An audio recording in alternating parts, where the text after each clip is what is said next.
Have you ever wondered if India, a mystical land, home to ancient cultures and philosophies, could have any role in the prophecies of the Bible? Could there be hidden details or little-known connections between India and these ancient prophecies? Join me in exploring fascinating mysteries and lesser-known truths that could change your perspective on history and religion. If you enjoy this deep and captivating journey of exploration, don't forget to follow the channel for more exciting upcoming videos. India, a land with an ancient spirit and one of the oldest civilizations in the world, indeed holds a secret role in God's divine plan, a role hidden in plain sight for millennia. Could it be that the spiritual values and philosophical depth of this culture were ordained by God to become an integral part of the global redemption picture? This question opens up a fresh, mysterious perspective on India's connection to biblical prophecies, a connection that may have been forgotten or overlooked until now. This idea challenges conventional understandings of Christian history and opens up new possibilities for the spread of the gospel beyond known boundaries.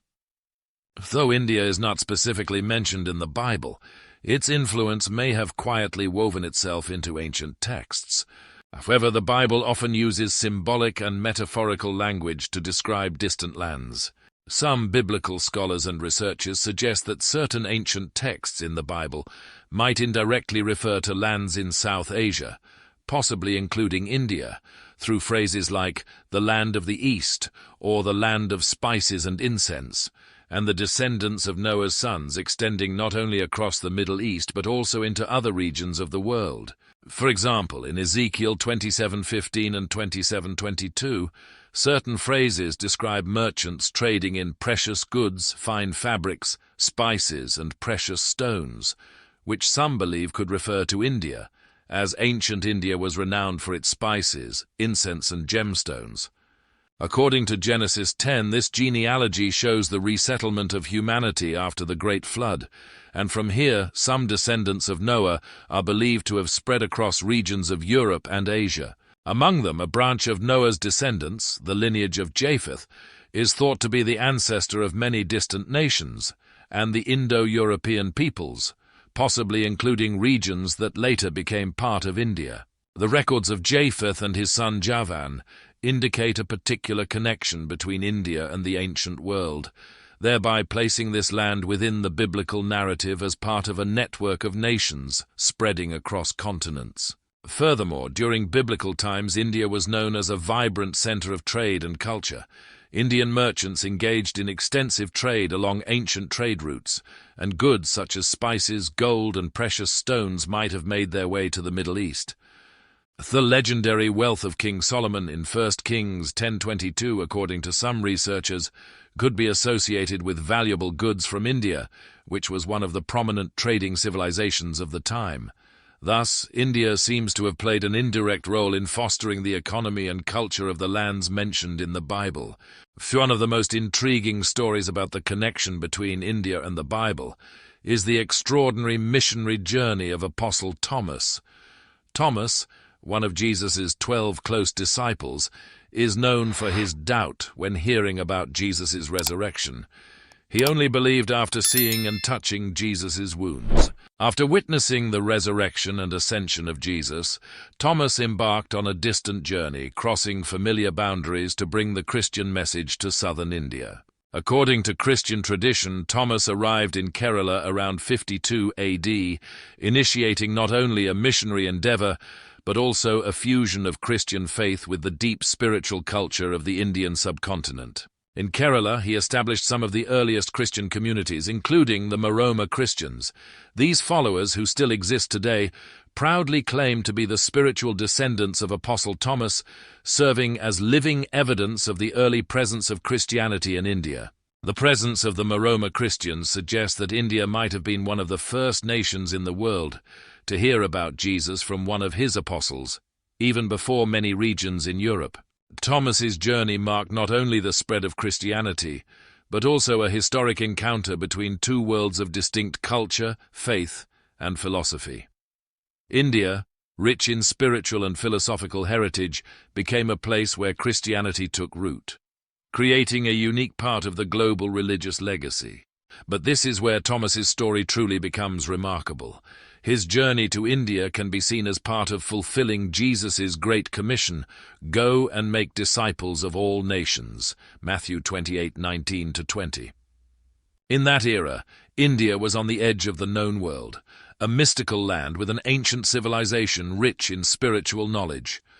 By coming here, Thomas not only carried the gospel far beyond the borders of Israel and Rome, but also symbolized the spread of the divine message to the ends of the earth. Additionally, some Eastern traditions propose the controversial idea that Jesus might have visited India during the lost years, the period from his youth to around age 30, which the New Testament does not document. Apocryphal texts and ancient Eastern traditions suggest that Jesus might have learned spiritual wisdom from Indian sages and absorbed the diverse culture of this land. However, this remains uncertain. Although this is not part of the official Bible, this story has persisted in Christian and Indian cultural traditions for centuries, sparking a thought-provoking idea. Could India's profound wisdom have played an important role in shaping Jesus' teachings? India, with its long history of religious traditions and spiritual diversity, is not merely a nation but a spiritual battleground spanning millennia. This land gave rise to major religions like Hinduism and Buddhism, and is also home to Islam, Sikhism, and Christianity, coexisting in a unique religious ecosystem.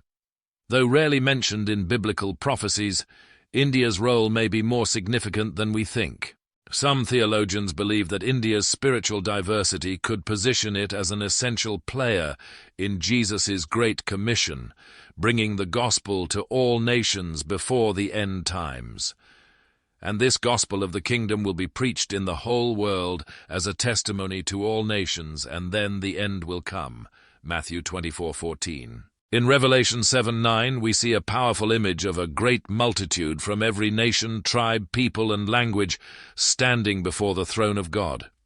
This image evokes profound diversity and celebrates every culture of humanity in the end times. With over 2,000 ethnic groups and hundreds of languages, India is one of the countries that most vividly reflects this vision, potentially as an essential part of the prophetic picture of the unity of nations before God's throne. India's vast ethnic diversity and large population place it in an important position, considered one of the final harvest fields before the end times. Although Christianity has faced prolonged resistance in India's history, it has endured and even thrived in certain areas.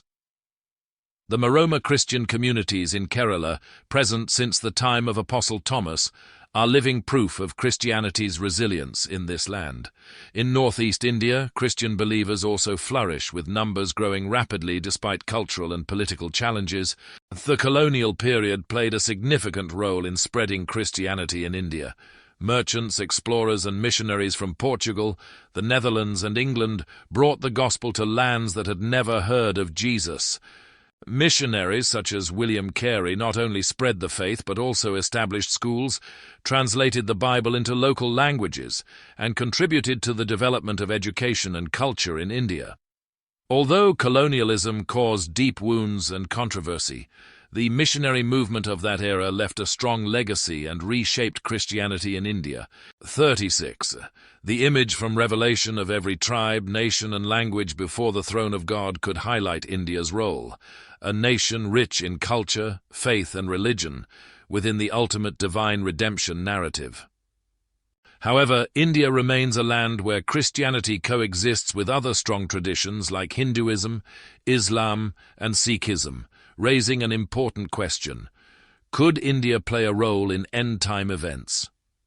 Although the Bible does not specifically reference India, the nation's deep spiritual significance and global influence might make it a focal point in future events. India is currently home to one of the largest unreached communities in the world, making it a crucial area for global missionary movements. The question of India's role in the end times remains an intriguing mystery. Although the Bible does not directly mention India in its prophecies, the country's importance in the global spiritual landscape is increasingly recognized. With hundreds of millions who have not yet heard the gospel, India is now one of the largest mission fields in the world. This reflects not only in numbers, but also in the rich religious, cultural, and ethnic diversity, making India one of the hotspots in the spiritual battleground. In the Bible, many nations and peoples are said to be judged based on how they respond to God's truth. This raises the question, will India accept the gospel or continue to resist it, as it has for centuries? India is not only a country of rich beliefs, but also a center for countless deities and religious philosophies.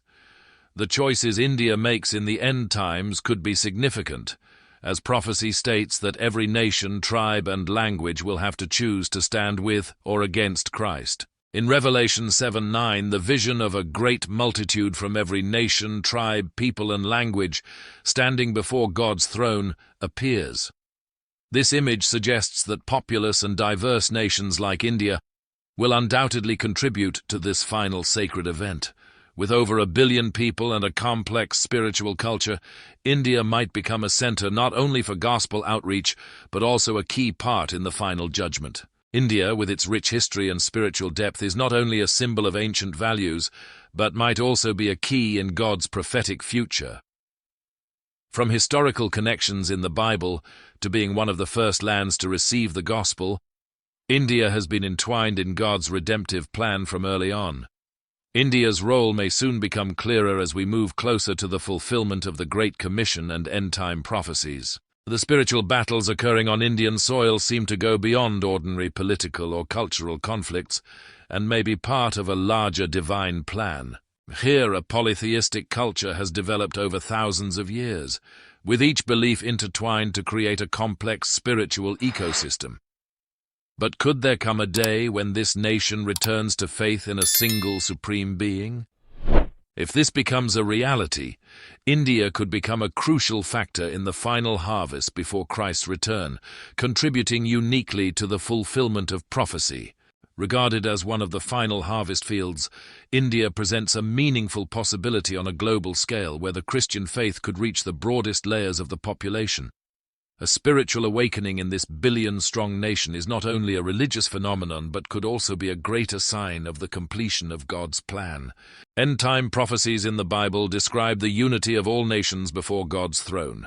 And if India, with its rich spiritual history, becomes part of this return, it will undoubtedly leave a profound mark on the grand story of global redemption. In the Bible, every nation has a role in God's redemptive plan, and India is certainly no exception. Praying and seeking India's place in the prophetic context has become more essential than ever. As time draws near, observing this journey helps us better understand how modern nations, including India, are contributing to God's grand plan. Stay tuned for more profound insights into the roles of nations on the path to prophetic fulfillment. And those are the wonders of the connection between India and biblical prophecies. A nation with an ancient culture, rich ethnic diversity, and a potentially significant role in God's divine plan. Could India become an important part of the final picture when all nations, tribes, and languages gather before His throne? There is still much to explore and anticipate on this spiritual journey. Ultimately, these interpretations often depend on theological perspectives and individual scholars' interpretations, as the Bible does not directly mention India in its canonical texts. So if you have any theories, feel free to share them for everyone to discuss. If you found this video interesting, don't forget to like to support the channel. Follow to stay updated on new content about biblical mysteries and the role of modern nations. Leave a comment below with your thoughts. Do you believe India will play a significant role in future events? We would love to hear your opinions. Thank you for watching and praise God for the wonderful journey He has led each of us on.